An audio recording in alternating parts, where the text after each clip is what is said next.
My boss fired me for job hunting after denying me raises for 3 years. She didn't expect one thing. I consider this disloyalty, said Victoria, her voice cold as ice as she looked at me from behind her imposing mahogany desk. After everything Harbor Point Communications has done for you. I was sitting across from her, clutching my purse tightly to stop my hands from shaking. The shock of being called into her office at 9 on a Tuesday had already passed, replaced by a heavy knot in my stomach as I realized what was happening. Victoria, I didn't. She cut me off, her perfectly manicured finger tapping on a printed email. Don't even bother denying it. I have confirmation that you interviewed with North Bay Solutions last Thursday. You took half a day for a dental appointment, I believe. My name is Addison Walker, I am 31 years old, and I have dedicated 6 years of my professional life to Harbor Point Communications here in Spokane, Washington. In those 6 years, I tripled my client portfolio, generated millions in revenue, and earned the respect of all the major accounts in our roster. But apparently, none of that mattered now. Security will meet you at your desk.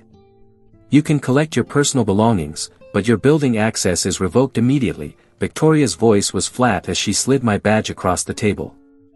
I've already disabled your email access. The injustice burned in my chest. For 3 years, 3 consecutive years, I had come to this very office with meticulously prepared presentations, showcasing my achievements, market value, salary comparisons, and requests for a well-deserved raise. 3 years of excuses about a tough budget year while Victoria announced record profits in the quarterly meetings. I took a deep breath and stood up, adjusting my blazer. I understand, Victoria. She seemed almost disappointed by my calm response. Perhaps she expected tears or begging. Instead, I extended my hand across the desk. I wish you and Harbor Point continued success, I said, my voice steady despite the emotional turbulence inside. She hesitated before briefly shaking my hand, confusion crossing her face. While the security guard hovered awkwardly near my desk as I packed up my family photos and 6 years' worth of desk plants into a cardboard box, I felt surprisingly calm. Colleagues cast worried glances in my direction, but I smiled at them reassuringly. No drama, no scenes, just dignity, walking out of those glass doors for the last time with the April sun warming my face. And I realized something important. Victoria thought she was punishing me. She couldn't have been more wrong. As I placed the box in the trunk of my car, my phone buzzed with a message from David Klein, CEO of North Bay Solutions. Can we move our final conversation to today at 2 p.m.? I smiled. Victoria had no idea what was coming. It's funny how 6 years of your life can fit into a single cardboard box. As I drove home from Harbor Point with the box secured in my trunk, I reflected on everything that had led to this moment. I joined the company fresh out of grad school, eager and determined. Despite my degree in marketing from Washington State University, I started in an entry-level position, making coffee and organizing meeting notes. But I worked tirelessly, staying late, volunteering for the tough projects nobody wanted, and building relationships with clients others had written off as too demanding. Within 2 years, I was managing our mid-sized accounts. By the 4th year, I was entrusted with North Bay Solutions, our largest client, worth almost 30% of Harbor Point's annual revenue. David Klein, North Bay's CEO, had specifically requested me as the account manager after I stepped in during a crisis when the previous rep failed. You're the only one who seems to understand what we need even before we ask, he told me. From there, the relationship between our companies flourished, with North Bay extending their contract and doubling their marketing budget with us. Victoria was pleased at the time. This is the kind of initiative we value, she said, though that value never translated into my compensation. My first raise request came after that success, armed with performance metrics and revenue figures that spoke for themselves. It's not in the budget this year, Victoria explained with a rehearsed look of regret. But your contribution is noted. I accepted it then. The economy was uncertain, and I was still building my portfolio. But the next year, after bringing in 3 major new clients and receiving an industry award for a campaign I designed, I got the same response. Next year will be better, she promised. We just need to tighten our belts a bit more. Meanwhile, Victoria was driving to work in a new luxury SUV, and the company leased an additional floor in our building to expand. Still, I remained loyal, believing that dedication would eventually be rewarded. The third denial came 6 months ago, right after I successfully negotiated a 40% increase in North Bay's annual contract value. "Your performance is exceptional," said Victoria, "but we're investing in infrastructure this year. Maybe we can revisit this in the summer." Something inside me finally broke that night. I updated my resume for the first time in 6 years, not out of anger or revenge, but out of self-respect. I was worth more than constant promises and perpetual denial. I just never expected Victoria to find out about my job search before I was ready to give my notice. At home, I placed the cardboard box on the kitchen counter and stared at it, the reality of what had just happened finally hitting me. I wasn't simply between meetings or taking a day off. I was unemployed. The weight of that pressed against my chest, momentarily making it hard to breathe. My phone rang, displaying the name of my best friend, Olivia. "I just heard," she said as I answered. "Thomas messaged me. Are you okay?" Thomas was the IT specialist at Harbor Point and Olivia's boyfriend. News traveled fast. "I'm processing," I replied honestly, sinking onto a kitchen stool. "It happened so fast." "It's completely unfair," said Olivia, her voice rising with indignation. "Everyone knows you're the only reason North Bay stayed with Harbor Point for so long. Victoria's just intimidated because you're better at the job than she ever was." There was some truth in that. Victoria had been the company's star account executive before moving into management. Many of us suspected she missed the recognition and client relationships, often inserting herself unnecessarily into my meetings with North Bay. "The worst part is how she did it," I said, feeling a flash of anger. As if I had committed some kind of corporate betrayal by seeking opportunities after being denied advancement for 3 straight years. "It's her loss," Olivia replied firmly. "And honestly, Addison, maybe it's for the best. You've been undervalued there for years." She was right, of course. I had stayed at Harbor Point out of loyalty to my clients and colleagues, not because it was the best choice for my career.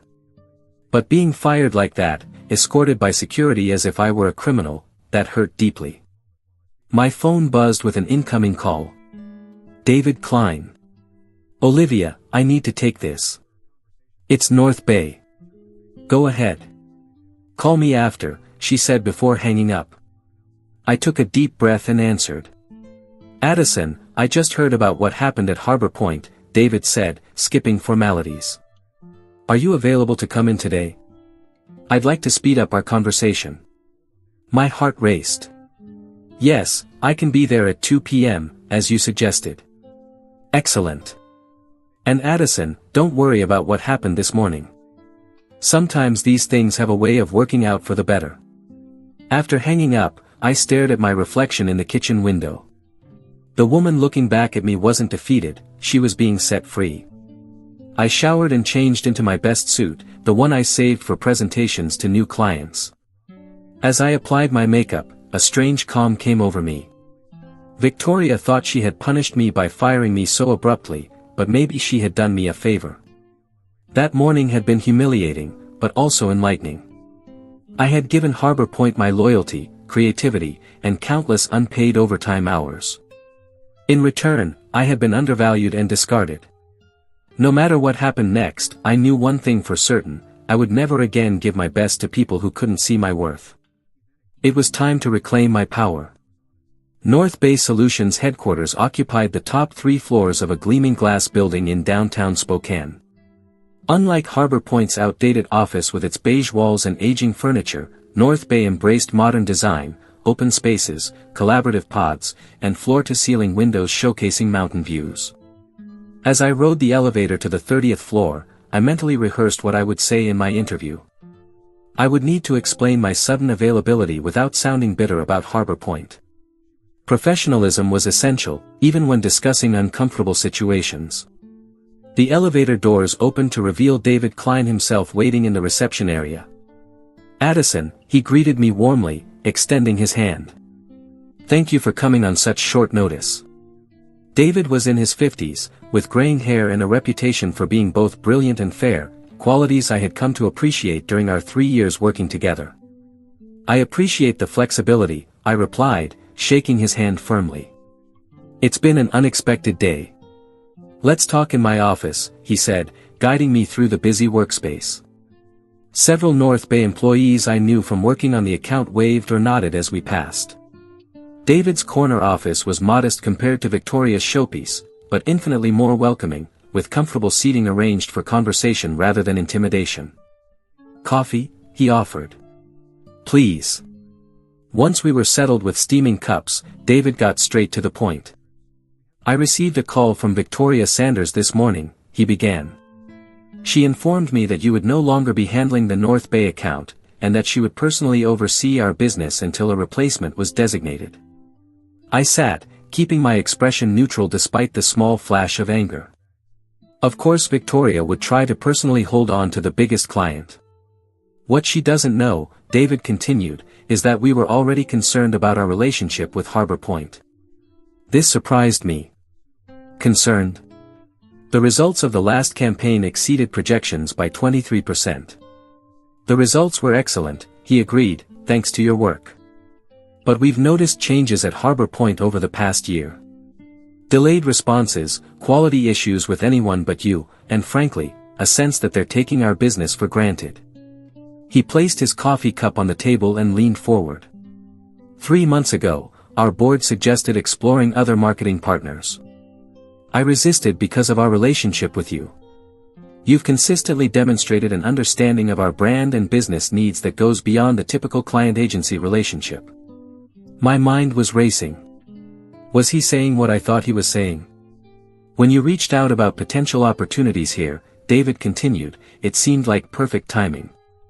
But I need to be clear about something, we never intended to poach you. We respect professional boundaries too much for that. We were prepared to wait until you gave proper notice at Harbor Point." I had planned to give 2 weeks' notice, I said, feeling it was important for him to know. "Once I had a firm offer." David smiled. "I believe you. Your professionalism is one of the reasons we're having this conversation. Victoria's decision this morning simply accelerated our timeline." He opened a folder on his desk and slid a document toward me. "This is not an interview, Addison. It's a job offer, Director of Strategy. I think someone is worried about North Bay." I didn't respond. There was no satisfaction in Victoria's distress, only a renewed certainty that I had made the right decision to look elsewhere. A company culture that valued loyalty but offered nothing in return was no longer one I wanted to be part of. My phone rang, an unknown number. "Curious," I answered. "Addison Walker," a female voice asked. "Speaking. This is Elaine Winters. I'm on the board of Harbor Point Communications." My stomach tightened. Board members rarely got involved in employee matters. "I understand there was an incident today regarding your employment," she continued.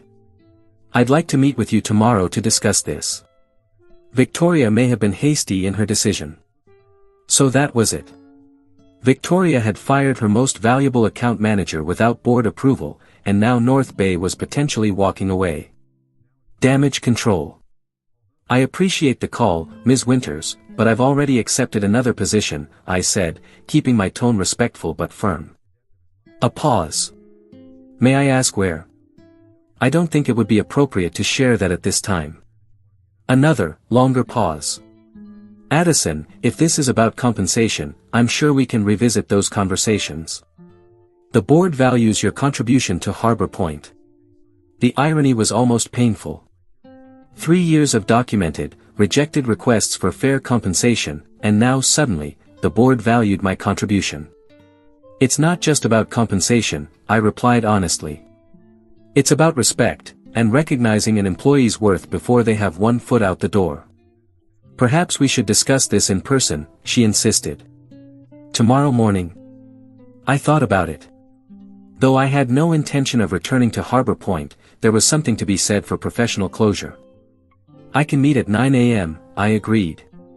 "But just to be clear, I've already signed a contract elsewhere." I'm not coming to negotiate a return. Understood, said Elaine, though her tone suggested she didn't believe me. I'll see you tomorrow at our offices. After hanging up, I poured myself a glass of wine and stepped out onto my apartment balcony. The spring evening was cool but pleasant, the city lights beginning to twinkle as dusk settled. Tomorrow would bring a conversation I hadn't planned to have, but perhaps it was necessary. An opportunity to articulate what had gone wrong at Harbor Point, not just for my own closure but as feedback that might benefit those who remained. My phone buzzed with an email notification from David Klein. Welcome to the team. No matter what happened tomorrow, I knew one thing for sure, I wasn't looking back. The reception at Harbor Point felt strange to enter as a visitor. Jessica's eyes widened when she saw me, her professional smile faltering. Addison, you're here for the meeting with Ms. Winters. That's right, I confirmed, signing the visitor log. Another surreal moment. I'll let her know you've arrived, Jessica said, then lowered her voice. For what it's worth, everyone's talking about how wrong this was. You were the best of us. Her words warmed me. Thank you, Jessica. The elevator ride to the conference room gave me a moment to focus. I had dressed professionally, in a navy blue suit, not to impress, but to remind myself, and everyone else, that I was approaching this meeting as an equal, not as a fired employee seeking redemption. Elaine Winters was already waiting when I arrived, a thin folder in front of her. Around 60, with silver hair cut in a precise bob, she had the quiet confidence of someone used to making million-dollar decisions before breakfast. Ms. Walker, thank you for coming, she said, rising to shake my hand. Please, sit. I had hoped Victoria would join us, but when Elaine closed the door, it was clear this would be a private conversation. I reviewed your personnel file, Elaine began, opening the folder. 6 years of excellent performance reviews, consistent growth in your account portfolio, and 3 formal requests for salary adjustment, all denied. She looked at me. I was not aware of this pattern. This surprised me. I had assumed compensation decisions were reviewed at the board level. Significant compensation changes, yes, she said. But management has discretion within certain parameters. Elaine's expression remained neutral, but her tone suggested disapproval. Victoria has been operating with significant autonomy, I understand. What I don't see, she continued, is documentation justifying your dismissal yesterday. There's no company policy prohibiting interviews with other organizations. I kept my response measured. The word used was disloyal. Elaine's eyebrow arched slightly. An interesting choice, given the circumstances. She closed the folder. Ms. Walker, I'll be direct. The board would like to offer you reinstatement, with the adjusted compensation you requested in your last review, plus a 10% raise, and the title of Senior Account Director. The offer was better than anything Victoria had ever been willing to consider, but it came 3 years, and a humiliating firing, too late. That's a generous offer, I acknowledged. But as I mentioned on the phone, I've already accepted a position elsewhere. At North Bay Solutions. Elaine stated, without asking. I neither confirmed nor denied, maintaining professional boundaries. My new role starts Monday. Elaine studied me for a moment. Victoria is worried that North Bay might reconsider their relationship with Harbor Point given your departure. And there it was, the real reason for this meeting. Not concern about how I had been treated, but fear of losing a major client. That would be a matter for North Bay, I replied carefully. Indeed. Elaine nodded, seeming to appreciate my discretion. One last question, if I may, what could Harbor Point have done differently to keep you? The question was unexpected, but welcome. I took a moment to consider my response. Recognize my value before I had to look elsewhere to find it, I said simply. Loyalty works both ways, Ms. Winters. Harbor Point expected unwavering commitment while repeatedly showing I wasn't worth investing in. That creates an unsustainable imbalance. Elaine nodded thoughtfully. A fair assessment. She stood, extending her hand. Thank you for your candor. Whatever your next steps may be, I wish you success. Leaving Harbor Point for the second and final time, I felt lighter than I had in years. This meeting hadn't been about giving me a second chance, it had been about giving me the chance to reclaim my narrative, to walk away on my terms, with my dignity and professional reputation intact. I had received unexpected closure. Monday arrived with a mix of excitement and nervousness. My new position at North Bay Solutions officially began today, and with it, a new chapter in my professional life. I arrived early, eager to settle into my new office, a real office, with a door and windows, not the cramped cubicle I had occupied at Harbor Point despite my senior role. David had made sure everything was ready, including a welcome basket and tech setup. At 9 o'clock, he stopped by to introduce me to my new team, 5 talented marketing specialists who would work under my direction to manage North Bay's various agency relationships. The irony didn't escape me. I had gone from managing a single account to overseeing all marketing partnerships, including whoever now handled the Harbor Point relationship. "This is Addison Walker, our new Director of Client Strategy," David announced. "Many of you already know her from her exceptional work at Harbor Point Communications. We're lucky to have her expertise in-house now." After introductions and a brief team meeting to outline priorities, David asked me to join him in the conference room. There, I found several members of North Bay's executive team gathered around the table. "Before you dive in fully," David explained, "we wanted your input on an important decision." The company's CFO spoke up. "Given recent changes, we're re-evaluating our relationship with Harbor Point Communications. Their contract is up for renewal next month. We value your perspective," added the CMO. "You understand our needs and have first-hand knowledge of Harbor Point's capabilities. I could have easily recommended ending the relationship, a swift and satisfying revenge against Victoria. The chance to deal a significant financial blow to Harbor Point was right in front of me. No one would question it. Business relationships ended all the time. But that's not who I was. Revenge might feel good in the moment, but professionalism would serve me better in the long run. I believe we should evaluate Harbor Point by the same criteria as any other potential partner," I said carefully. "Their work has been strong, but consistency and account management will be critical factors to consider going forward."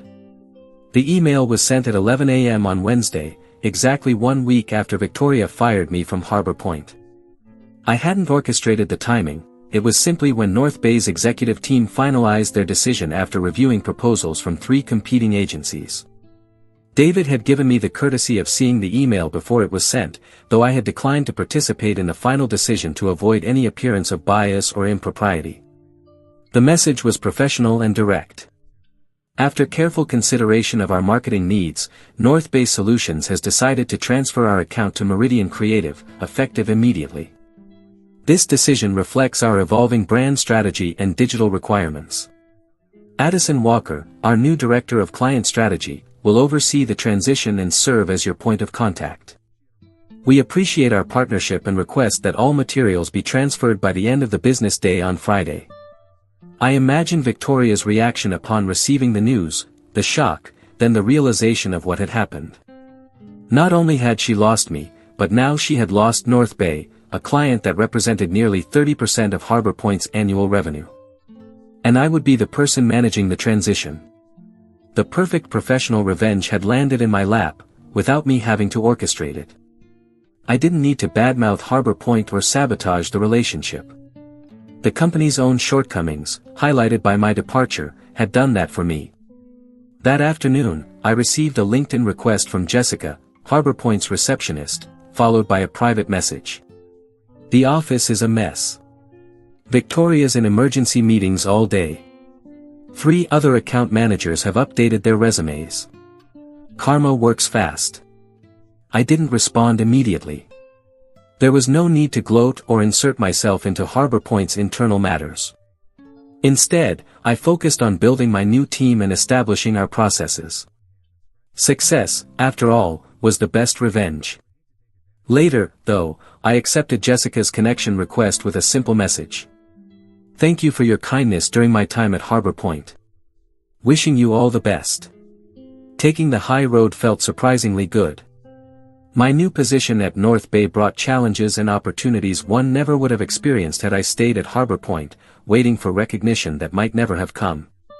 Sometimes the best revenge isn't something you actively seek, it's the natural consequence of valuing yourself when others don't. Looking back on this journey a year later, I realized that Victoria had inadvertently given me a precious gift, the push I needed to find my true worth. In seeking revenge, I found something much more valuable, self-respect and the courage to claim the success I deserved.